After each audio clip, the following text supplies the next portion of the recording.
Well, I got an update. There was a mess up in the shop with the paint. Had a problem with the paint, so we probably aren't going to get the truck. I won't be able to get back to the truck and start getting it back together till Monday. Like I said, there was a problem.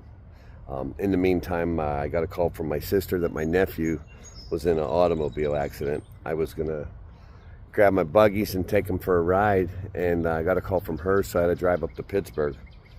And my nephew's in the trauma unit. Broke his neck in a couple places, crushed his hand. Anyway, it's not often as a truck driver you get to be able to, a lot of times things happen and you're just so far away. So the fortunate thing, I was home and I can come up here and support the family. I share everything with you guys. Pretty much you're along for the ride of mine and Deb's life. So I share the good and the bad. Sit out here? I already got strict instructions from my sister. She called me and she said, don't record me. Don't do it. Yeah. Don't do it. I was like, you know how hard, even though, I won't, but it's really hard for me not to. You let me know if you lift the moratorium on me recording you. Yeah, Bob. Just let me know. Irritate the shit out of someone else. Okay. Drove up from Knoxville because my nephew's in the trauma unit, but it's way worse than I imagined. So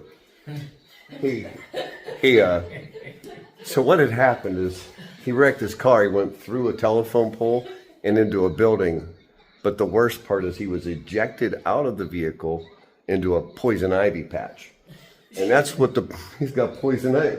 He has, how many breaks in your neck? I got 4 breaks Uh-huh. in my vertebrae. I got 4 broken ribs. Uh-huh. I shattered my arm into 50 pieces. Uh-huh. Fractured my skull. Right. And then Stitches.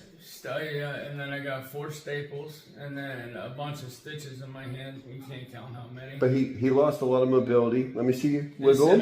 said 85% mobility. Let's see him is move. Gone. This is my 25%. Let me see it. 85. There you go. There it is. You That's mean 25 I got. That's good. 15%. 15%. We don't, hey, 85%. All right, that's his 15%. Whatever. Right there. And then on top of it, we went through the telephone pole into the brick wall. Talk more about the poison ivy. Oh, well, this is what happened, right? So I went through the front windshield. Uh-huh. And then I actually bounced back out of the front windshield and then went through the back windshield. And then flipped the car over and then landed in the poison ivy bush. That's the worst part. That's the worst. That's the worst of everything. And now I won't stop scratching. Yeah, that would be horrible. So you can't scratch nothing with that thing. This thing's a mess. Mm-hmm. All right. Well, we're gonna go back to Knoxville. Have a good day. Take care. All right. You're doing good. You're doing good. Good things. Good things.